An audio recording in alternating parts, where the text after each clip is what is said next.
Good evening and welcome to News Report. My name is KAMOTA MAYONDI. And I'm SALIFYANJI. Good evening, and good evening to you, KAMOTA. Yes, good evening, Sally. And getting right into it. Well, before we get into it, the text line that we have, and if you'd like to make a contribution to the show, be sure to take the number down, which is 0976 599 547. And the number also appears at the bottom of the screen. So we always love to hear from you and get interactive. We're also available to stream, and you can catch us on our Facebook page, which is Live TV, as well as our YouTube channel. If you're watching us from home from your television, you're watching us on channel 112, which is Live TV on your Topstar decoder. Getting into our leading stories on tonight's episode of News Report.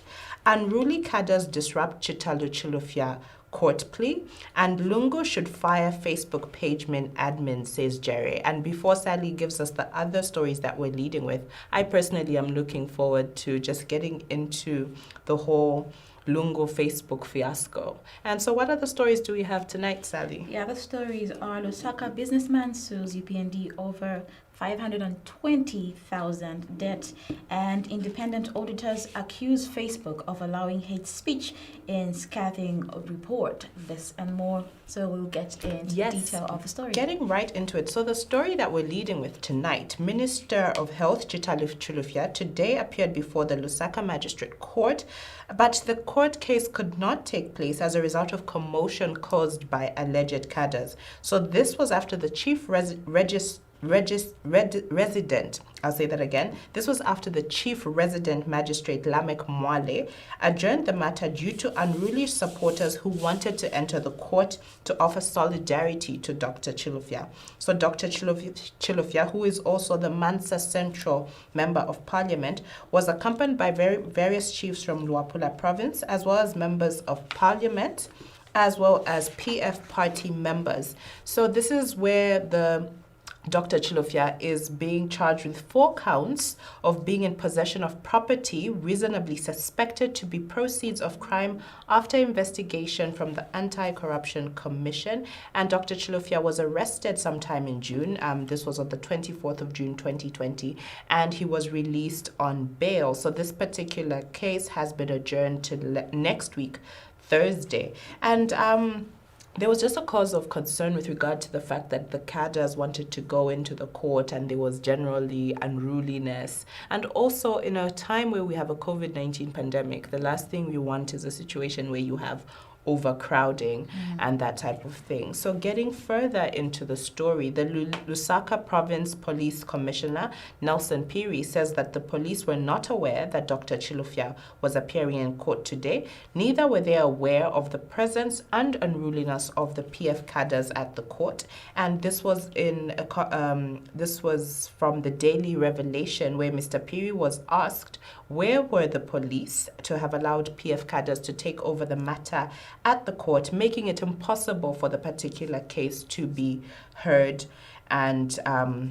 the process just seemed to have gotten out of hand. So Mr. Piri expressed ignorance at the spectacle when asked about it. And just to quote Mr. Piri, he said, "Courts run as courts, and that case is not really in the hands of the police. It's with the ACC, which is the Anti-Corruption Commission. We didn't have information that that case is coming today." So put across to him that his claim about police being unaware meant that the gathering was also not permitted by the police.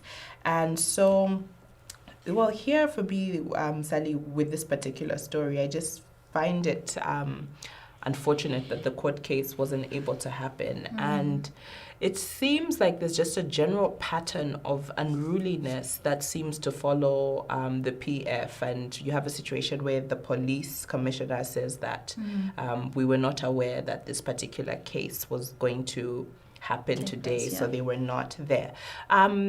But usually, isn't there at least a certain level of police presence at a court when something is happening? It might not be full on, but isn't it normally? Correct me if I'm wrong. I'm as surprised as you are. First of all, yes, I do understand that it's not the police job to actually be found, at the court. But I should feel there's some type of security that should have been provided, especially that the minister, yes, is the one that is being investigated and whatnot. Then also my concern really is towards the unruliness of the supporters. What were they doing at the court? I mean, do they really have to cause that fracas, to know that they're supporting someone that, is in their party as well? I just feel like that was really unnecessary, them going there.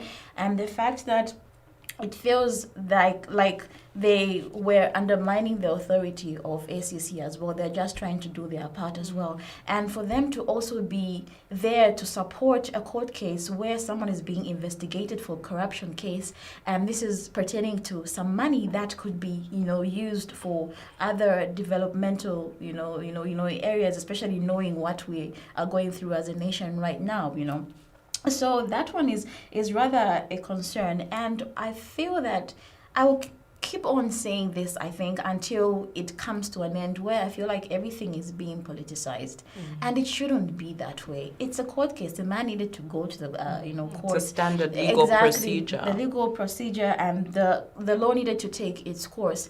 But I'm thinking also, is this something that was staged? Or they couldn't just be controlled? Why did they have to be there? Is it because you were seeking the case to be adjourned or something?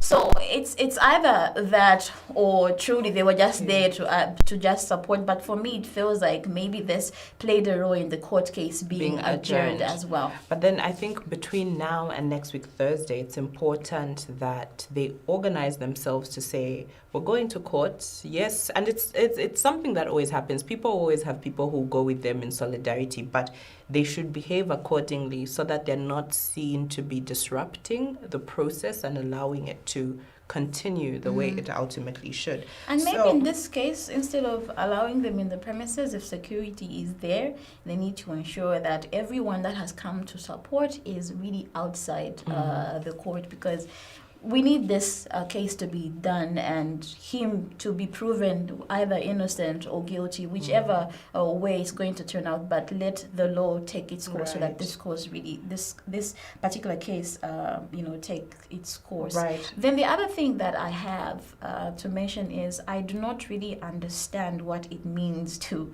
be a cadre.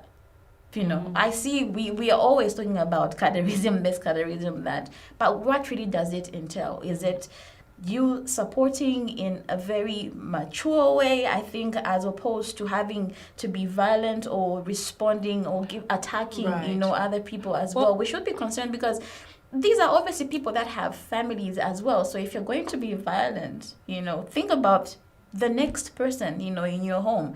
What are they going to go through, as they leave home and go into the streets as well? Like generally the word or the term cadre is not a negative thing. It's simply like a supporter of the cause, right? But I feel over the years, the term has almost been, it's because of the behaviors that we see associated to people who identify as being a cadre.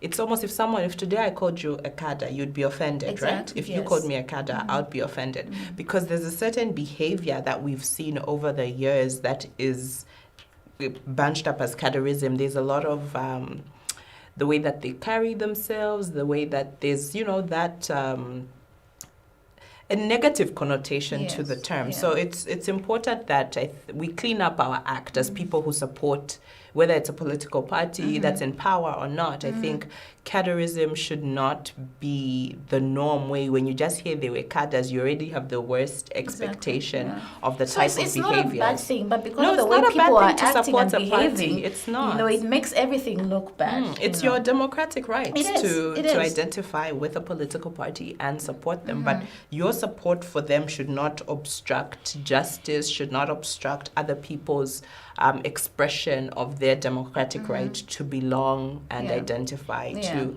any one political party. And like you mentioned, I think prior to Thursday, if they need to hold any meeting with as a member group themselves, of the PF, yes, they need to communicate to them and say, okay, please allow us to go to the court so that it can take place. Then we'll inform you of the outcome of the case. Which brings me to the next part of the story, where the police, the Saka Province Police Commissioner, who is Nelson Piri, said that in response to the questions posed by journalists, said the cadre's presence at the courts should be in fact channeled to the PF Secretary General Davis Mwila and not the police, which is fair to say, because at the end of the day, the police service are there to protect, to ensure right. Exactly. But they cannot control if cadres are at the court. They can manage the crowd of cadres as if they're informed, if they're there.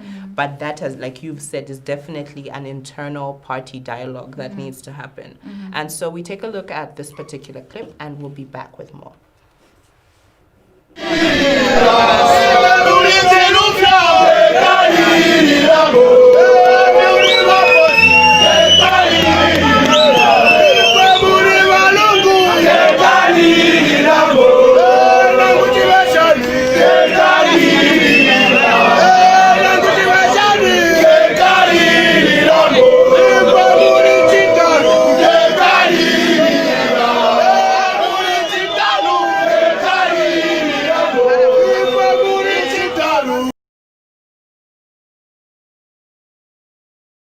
There we have supporters of Dr. Chilufya who were at the magistrate court today, and that was generally like a bit of the vibe of the energy that was going on there today.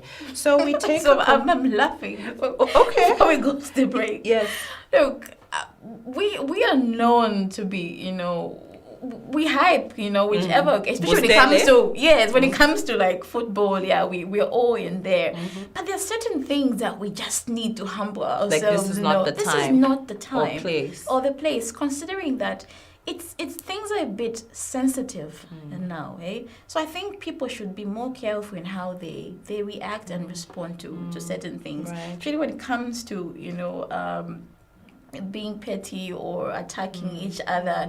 I think we should just tone down on that and do the actual work. And for me, my biggest concern is the fact that there was no physical distancing whatsoever. Like, that's a big crowd of people, and some people had masks, some people did not have masks. But let's just contact still. Yes, let's just refrain from gathering. Especially, this wasn't a necessary thing to gather about in that number and to be so close together. So I think also on a health risk factor, it wasn't the best thing for the supporters, in as much as they are sympathizing with their party member. They should also consider health, the risk of being in such a small enclosed space, and you're there singing and you're rubbing shoulders with each other. It's not the best thing to do. And one thing that we should also bear in mind is the fact that, when it comes to COVID-19, it hasn't gone away. If anything, it has doubled. It's like COVID-19 2.0. And now, this is a time when we need to be a bit more vigilant and very strict in how we carry ourselves out. We have people that are asymptomatic, and we've had a number of cases where there have been BIDs at the University Teaching Hospital, and it's a concern really, because you will not show any signs, but you find that someone just falls down and then they lose their life just like that, and it's a concern every time that a life is lost. Someone has lost something or someone that's really a huge part of them. That could be a provider, that could be the only person that they had in the world. But if we are careless with how we carry ourselves, then that's a bit of a problem. And for the right to assembly as well, I'm sure they did not apply or inform the police that they will be holding, they will be going in a huge group to actually give support. It wasn't a protest. No, it's not a protest, but the assembling of people, obviously in this case, I think according to, the penal code or whatever, you need to make... your gathering gathering known to the police. So maybe that is something that they should consider. If this is something they're going to do again next week, but in a more of an organized manner, maybe they should inform the police of that, so that we know to say, okay, the police have been informed and they will be there on the ground to ensure that there's some type of order. I just hope that internal party dialogue has it. Like, it's okay to have people go and support, but don't let it be. It can be 15 people. It doesn't have to be everybody, you know. It can be 15 people. And on that note, we take a break and we'll be back with more stories. So the next story that we're getting into is Lungu should fire Facebook page admin, says Jerry. So stay tuned. You're watching News Report.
Welcome back, and thank you for staying tuned and watching the episode of News Report this evening. My name is SALIFYANJI BWEUPE. And I'm KAMOTA MAYONDI. And if you're watching us right now, you are catching us on our Facebook live feed, that is Live TV, as well as our channel on YouTube, that is Live TV channel. And also, if you're able to catch us on your Top Star channel, Decoder 112, welcome. And we have a lot of stories in store for you as well. So in our next story, we're looking at Lungu firing Facebook admins, and this is some advice coming from the former spokesperson who is Dixon Jerry. So he has called for the sacking of those responsible for managing President Lungu's Facebook. Jerry says although that he understands the pressure and difficulties that come with the job, certain mistakes can never be forgiven. And one such mistake is the one where the presidential handlers, and I'll read that again. And one such mistake is the one where the presidential handlers used a picture of road construction from another country, saying it was in Zambia. He says State House has 2 full-time photographers backed by a Zanese team, and wonders how one can embarrass the head of state in this manner and still keep their job. Jerry explained that his statement has been triggered by the fact that he's practicing intellectual property law, and one of the things frowned upon badly is plagiarism. He added that you cannot use someone's work without attributing it to the author. He said this is embarrassing and will soon go viral on the international press, and that there is need to respect the office of the president and maintain the required decorum. Mr. Jerry said using someone's picture from another country is simply unforgivable. So the Zambian presidency has been caught up in an embarrassing photo scandal after he admitted to using stolen photos and posting them on President Edgar Lungu's personal Facebook page. President Lungu had posted a photo showing works on the Mazabuka Road, which later emerged that they were stolen from Nigeria, and President Lungu had to apologize and posted fresh photos. The new photos were also detected to have been used by an Ethiopian road project in 2019, a situation which sent some social media users in Zambia in overdrive to check the authenticity of other photos sitting on both the State House and President Lungu's social media pages. It was later discovered that another photo which President Lungu posted to depict the success of the aquaculture project was also stolen. Before we dissect into the story, we have a clip. I mean, here's the thing. If you're going to talk about development, there's no reason for you to lie about development. There's no reason to lie about what you're doing because Zambians are already seeing it. You don't need to advertise yourself as if you're a company. No. Zambians already know whether they are progressing or whether they are growing or whether they are moving forward in our country, and they are not. So you can't keep on putting bandages, trying to bring pictures of a road and assume that that's how we're going to judge you in terms of your capabilities. We've had 10 years worth of data, economic, social, political data that we can use to actually critically analyze whether we want the Patriotic Front as our next government. You see, you've had 10 years. Let's look at all the metrics. Okay, Kamota, I would like to find out from you, what are your thoughts pertaining to this particular story? I think it is such a shame that the president has ended up in such an embarrassing situation. And of course, we know that it's not President Lungu who is out there on Facebook or Twitter. There's actually a team that do this for him. And what they have done is make the president look very, very bad. And I definitely get where Dixon Jerry is coming from. Like, you cannot mess up at that level and expect to keep your job, because you have made the entire head of state look very, very bad. And now we have the whole retracting of statements and the retracting of pictures. Okay, I understand that social media is fairly new. It's like everyone now realizes the importance of having a social media presence, and maybe the people who are handling it may not be formally trained.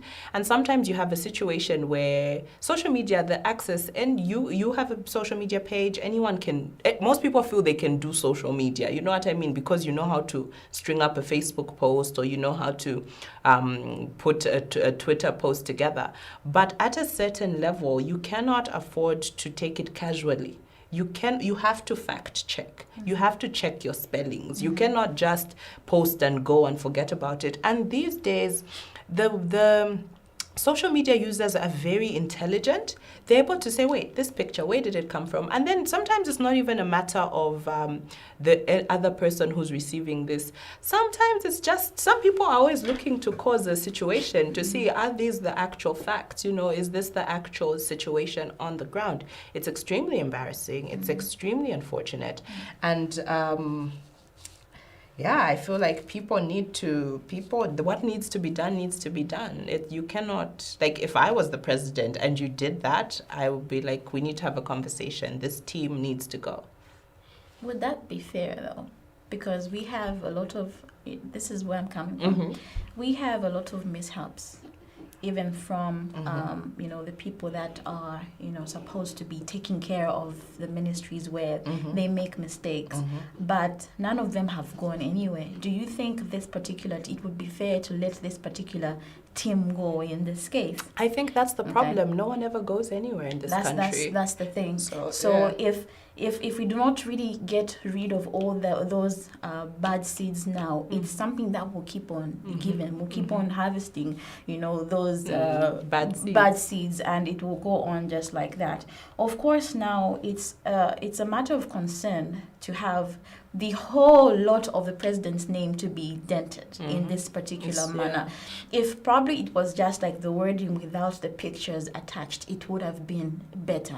But where there were some photos attached to that, copyright issues, exactly, and plagiarism, like, I thought, this could just be like in line with using someone's words, but you are using someone's pictures, and those are not local pictures, those are like international pictures. And people now realized to say, this is not the road. This is not the road here. And people are always looking. Look, even if people are not looking for problems or trouble or looking for in news. a witch hunt. But if someone comes from Mazabuka, they'll know, they'll be able to tell, say, no, this is never driven. This is not, you know what I mean? So someone cannot accuse you of staying somewhere where you know you don't belong. You know what I mean? So at the end of the day, like you said, if these people need to be punished or fired or disciplined for doing what they did, then so be it. I would think if someone has been employed to work at State House, it's the best people that are working there. You have these two that are supposed to be two good photographers. You have the Zanice team that probably graduated from, the universities, the higher institutions of learning, and they have the skill to actually, make the president look good, because that's their job, to make the president look good. And the power of social media is that one mistake will dent your whole image. And like I said before, we are living in a very sensitive time where everyone now, even my grandma probably now, could know how to use social media, because it's an easy tool to actually use as well. And so really, when it comes to where we are living at now, 21st century, everything is being communicated through social media. We can't really deny that fact. Everything is happening from there. Before you get to know it in person, you get someone that will tell you or post it, then you know about anything that's happening. Before then, in the olden days, you'd have someone burn some fire, you see smoke, then the message is, transferred. Then it went to letter writing, and now it's come to social media, which is just like the easiest and the quickest way to actually get information out there. So I do also side with the former spokesperson. It just has to happen. So there's the two issues. There's the professionalism of the team, and the fact that it's their lies. And like that clip that we watched. So how many more lies have we seen? It looks bad, because now you're lying about the road. Yes. So it's also that the bigger picture is what's going on. Why are we lying? Or why are we posting images that are not what's happening on the ground? Professionalism is one thing, but the fact that now you're painting an image of something that isn't true is a very, very, very unfortunate situation. And it looks so bad, because now it raises eyebrows. It now has people saying, okay, what's actually going on in that area? Is there any development happening? And you also feel taken advantage of, like when the president's page posts something, you want to believe that is the truth. That is this is a credible source. That is the president's account. This is the word that is true. So it becomes a situation now, everything will be taken and being really, really scrutinized. When you have a situation now, people start to say, do they tell the truth? Do they post the real things? So it's extremely unfortunate. And now when you look at the channel now, we're trying to establish who's to blame here. It probably was not one person that was punished or made to work when they were supposed to be on leave or something.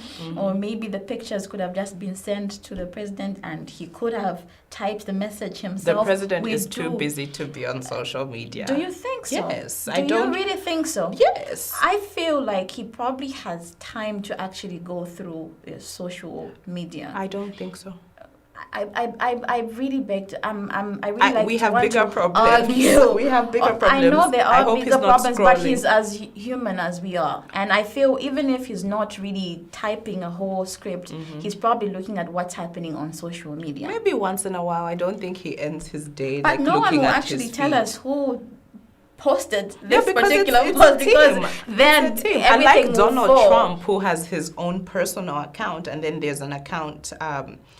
There's a president's account, and Donald Trump, for example, has his own account. And sometimes on his own account, you can see how he goes off on a tangent. And this is why you have, when you're at a certain level, you need to have a buffer. You need to have people who measure your words. You need to have people who do the work for you. And this is why the team let President Edgar Lungu down, because they did not have his back in that moment. They should have fact-checked their pictures. Here it even says State House has full-time photographers backed by Zani's team. It was going to be an issue of going into the folders and saying, okay guys, Mazabuka, where's the picture? Pull out the picture.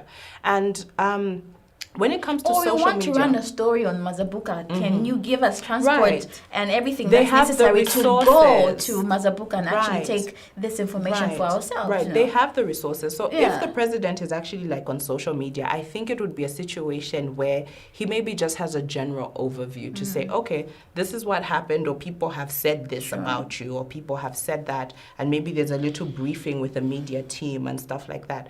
But the president would be too busy to even have time. I mean, running a country and what's happening, you have a global crisis, we're in debt. There's no time to be posting on Facebook. I still feel he has the time to No, be on social media. if I would even be worried. if it's just to read. I would be worried. That's like, my point. Then you have I far feel- too much free time, Mr. President, if you have time to be on so the he socials. can't be human as well. I don't think he's the one posting. Anyway. Like he can No, be but human. I need us to agree on one thing. And as much as he's the president, he is as human as every one of us. Yes, And he will without a find doubt. time to actually probably read messages or send out messages. I'm not saying he could have been the one that actually posted No, this, yeah, but I I feel agree that with he that. does have the time to actually sit down and look at these particular things. Then when it comes to the team that was working, there could have The been people that media have team. gone to get the news, gathering the news. And yes, the whole post was good. The only mishap was on the picture side, but someone should have taken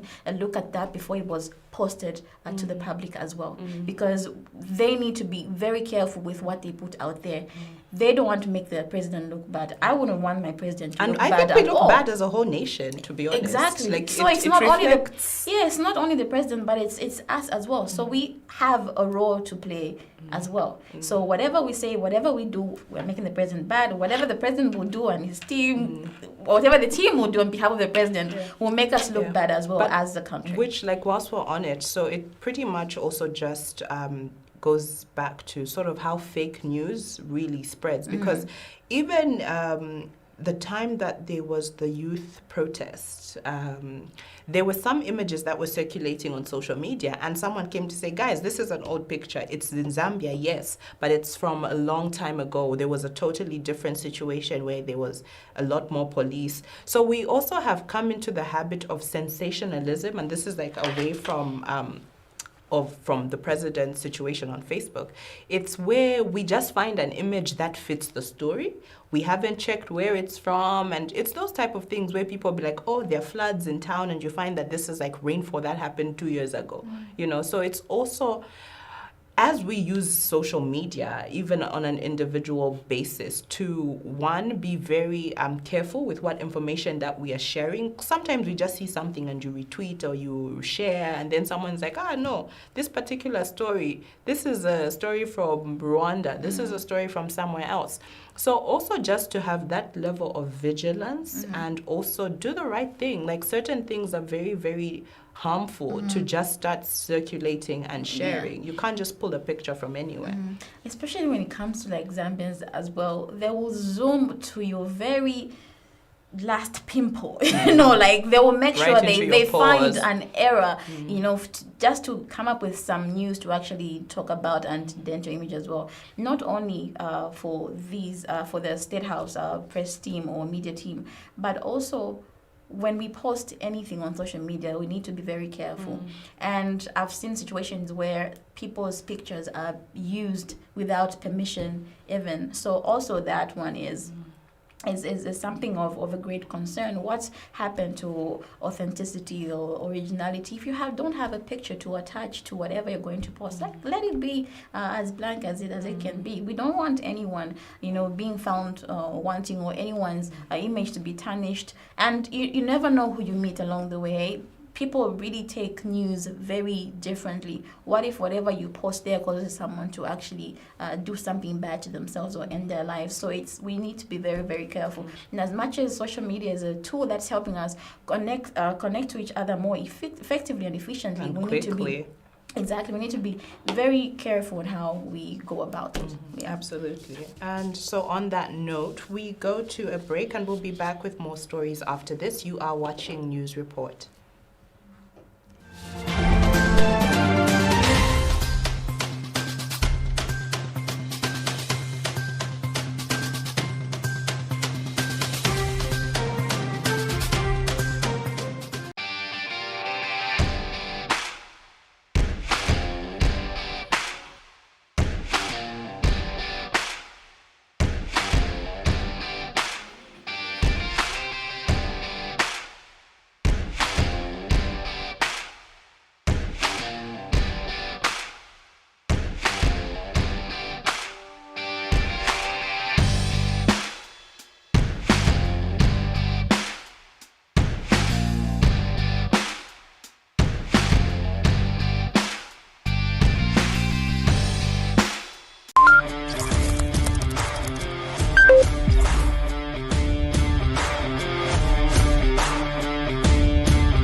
Welcome back to News Report. My name is KAMOTA MAYONDI. And I'm SALIFYANJI BWEUPE. And if you've just joined us, we are in the second half, I guess, of the News Report. So you still have a couple of stories to get to listen to with Sally and I. So getting into our next story. So a Lusaka businessman has gone to court to seek an order that would declare the UPND bankrupt for allegedly failing to pay a debt of 520,000 kwacha. So the businessman also wants an order to dissolve and deregister the party for failing to pay back the debt.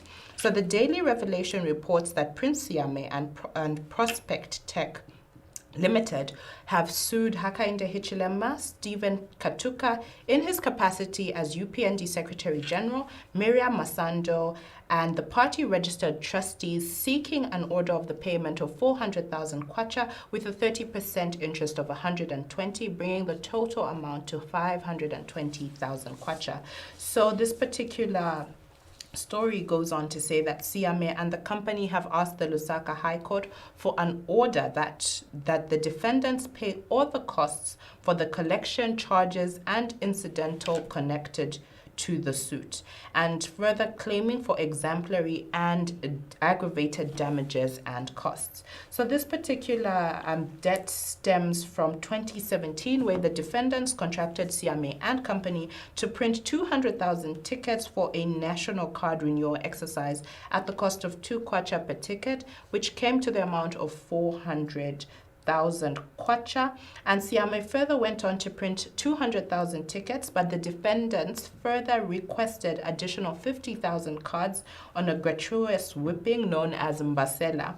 And so this particular story, what are your thoughts? Like, before we get deeper into it, first of all, 200,000 tickets sounds like a very, very huge number of tickets, and so you have an additional 50,000 cards.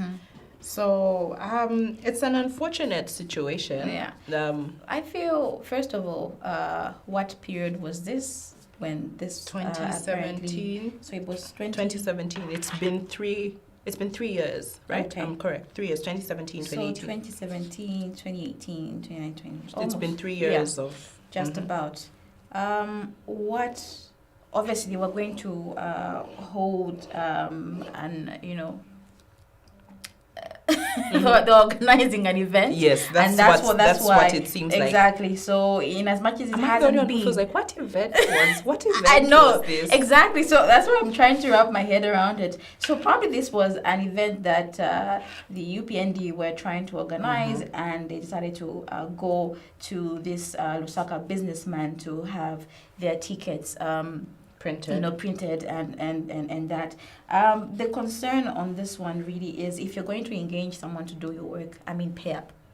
Okay, in as much as you're going to promise them, one thing or two things, but at least honor up to your promise. If ever the excuse at this point was that they did not really make enough money, then they should have come together and just agreed on certain terms in which they could be able to repay this money. Unfortunately, it had to get to the point where he wants the courts to declare UPND as bankrupt, which is very, very sad in this case. So bankruptcy is around the courts declaring you unable to pay a certain debt, right? And so I think in normal terms, in layman's terms, we feel when you are bankrupt, then all your money is just like gone. You have no money. You have no money at all. But no, this Which just means that the court is, or he wants the court to declare that UPND is bankrupt because they've been able to settle the debt that they've had from 2017. This is really is careless. If there's an evidence of these cards that was printed and there's some correspondence in place as well, I'm sure this is the evidence that he can go with to the courts of law and say this is what happened on this date and this is what was promised and then this is what was done. I think there's also a way in which a habit that I've noticed, not really personally, but I feel like when it comes to certain businesses, you find that I want you to do some work for me, and instead of settling it in your office, everything is done. I'll probably pay you maybe 100 kwacha, 200 kwacha, and say, oh, can we go and have a drink, or can we go and have lunch? We'll start talking. I will be spending the money there, and I will feel, okay, now at least I've covered part of the debt that I'm owing. So this man can't come, or you KAMOTA can't come to me and claim to say you are owing me. And I think that's a trend that we really need to get rid of. Personally, at one point, I witnessed a situation where there's a builder involved and someone was getting the house built. So he's supposed to pay the builder at that particular time. So he gave the builder that money and then asked them to go to a drinking place. And this man now was spending the same money that he was given. And unfortunately, this man did not realize that he was being played at that particular point, because then again, he would have reacted and said, yo, this is the money that you have paid me and I'm unable to spend or buy alcohol and everything else that needs to be bought. So now this, in as much as the UPND president was not involved at this particular time when the organization of this event was being done, it makes him look bad as well, because his name now will be tarnished. Because then again, we can't separate him and say, oh no, he was not there when he was trying to organize, or his team was trying to organize for this event to take place. Unfortunately, he's also a part of it, and of course the law has to take its course. Yeah, like taking its course, it absolutely does. So just getting further into the story. So Siame submitted that despite delivering the said tickets within the agreed period of time, the defendants had not paid the money despite asking for more time in which to pay. So the plaintiff shall have the plaintiff, despite the several follow-ups to the defendant at the secretariat, and the defendants neglected to honor the agreement to pay. The plaintiffs shall ever then, despite, I'm reading this so terribly, the plaintiffs shall, despite several assurances, legal speak is quite a lot. It is. That they will settle the indebtedness, and the defendants have lamentably failed to honor the payment. So that's part of a statement coming from this particular story. So it stated that despite having committed to pay by November 17, 2017, the UPND still failed to pay the outstanding debt, and Siama stated that the result of the breach of the breach of the agreement, he has suffered loss and damage. Understandably so. It's a lot of money to have tied up in a debt for more than 2 years. So it's true. And this is your hard-earned like you did the work. You invested in the business, you started it going, and then you find a contract that will actually, double your profits and whatnot. Obviously, you will go for it, right? But if you take that risk and it doesn't work accordingly, it makes you feel as if work done equal to zero. You haven't done anything at all whatsoever. And considering the amount of money that is involved, he had obviously made a budget. Workers were going to be paid. He was probably going to buy himself a plot, a house, or a car, anything, to just get him going and sustaining like as your well. money. Exactly. And considering now that we're living in these the period where we have a COVID and businesses have gone down, well, if you're owing me, I'll come back and say, yo, you're owing me this amount of money, and I need you to pay. Exactly. And time value of money, what a 520,000 kwacha could have done in 2017 is definitely not what it can do in 2020. And on that note, we take our final commercial break, and we'll be back with international stories. Stay tuned. You're watching News Report.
Thank you for staying tuned. You are still watching News Report, and in international news, an independent audit demanded by Facebook itself accused the social network of failing to tackle hate speech, fake news, and civil rights. Auditors who included the Anti-Defamation League denounced it for putting free speech above all else. We monitored France 24 on this story. A tremendous setback. That was the conclusion of an independent audit which was initiated by Facebook itself on how the company's policies are failing to address concerns about civil rights. Auditors denounced the social media giant for putting free speech above all else and opening the door to hate speech. It's long overdue for Facebook to put a real civil rights infrastructure together at the highest levels of the corporation to make sure these issues get the attention that they need. The report cited several posts made by Donald Trump that it said clearly violated the company's policies, banning voter suppression, hate speech, and the incitement of violence, such as this post that falsely claimed that mail-in ballots led to voter fraud. Twitter fact-checked that statement on its site, but Facebook let it go unchallenged. Facebook CEO Mark Zuckerberg has responded by announcing a series of steps that auditors criticized as too reactive and piecemeal. But we're going to add a prompt to tell people that the content that they're sharing may violate their policies, our policies. Auditors also blasted the platform for giving a forum to white supremacists and extremism. In a blog post, Facebook's chief operating officer, Sheryl Sandberg, said, "We have clear policies against hate, and we strive constantly to get better and faster at enforcing them." The company is under growing scrutiny, boycotted by hundreds of companies that have pulled advertising and by users leaving the platform. In damage control mode, on Wednesday, Facebook said it had suspended a number of accounts for spreading misinformation, including accounts belonging to employees of Brazilian President Jair Bolsonaro and that of Roger Stone, a longtime friend and advisor of Donald Trump. Reconstruction work continues. So that particular story, we're looking at the independent auditors accusing Facebook of allowing hate speech in scathing report, and we monitored, France 24 on that particular report. And KAMOTA, this is not the first time that Mark has been, in the tabloids over, anything to do with Facebook. I think for some time there were stories to do with security and whatnot, and now it's moved on to hate speech. But my worry or concern is that the more that there are certain issues that probably that or things that I believe in that you may not really, and I feel like Facebook now is that tool that will allow for certain things that are not even supposed to be normal to look normal as well. I know it's a bit off here, but I feel like there are certain things that the more we tolerate them, they become the norm, you know what I mean? And in actual sense, even if it's wrong, but as long as it's out there, as long as it's giving someone a sense of hope, they feel like it's okay to have this thing going on. Mm-hmm. Yeah. So I think that's a very interesting story. I like how they say Facebook has put free speech above all else. And there, towards the end, we could see a campaign, Stop Hate for Profit.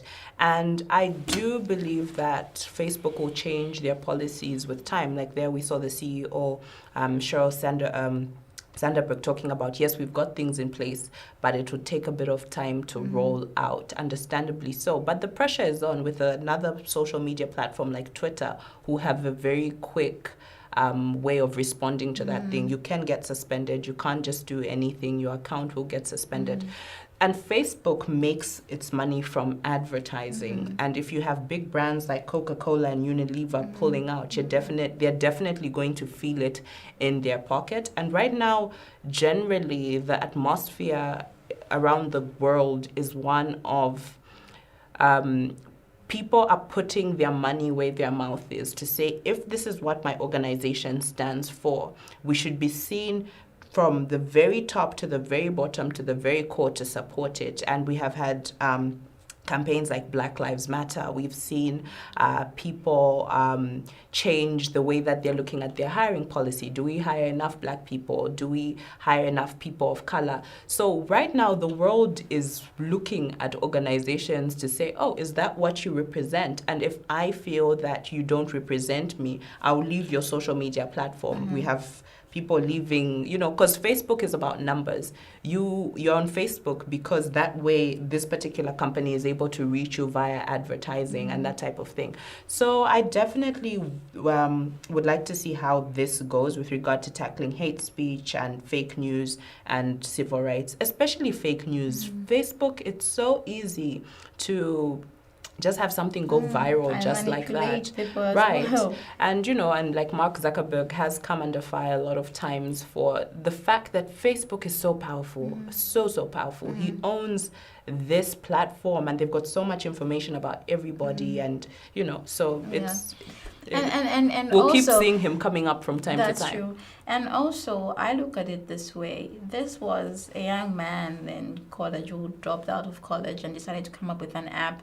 I don't really think he saw this far. He saw how famous or how big this particular app could be. But this is an app that is really doing so much and also has a power to take away so much as well. So I feel that now I think a lot of consultation needs to be done. He needs to put everything in place. And I know he did mention that it will take a bit of time. But I feel like Facebook need to up their game.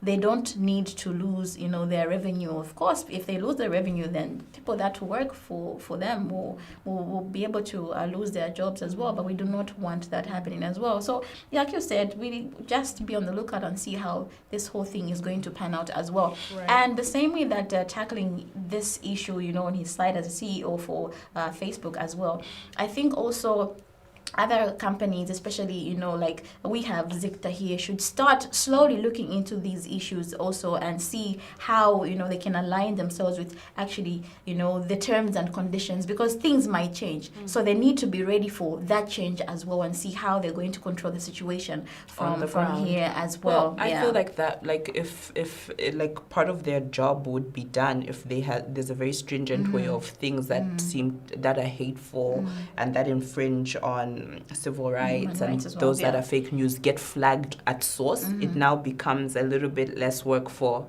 them to do. But then I guess with Zikta, it now comes to country level, where what are our policies? Because, for example, something that may go unflagged on Facebook, you get away with it. Zikta sees it and says, no, that can't fly.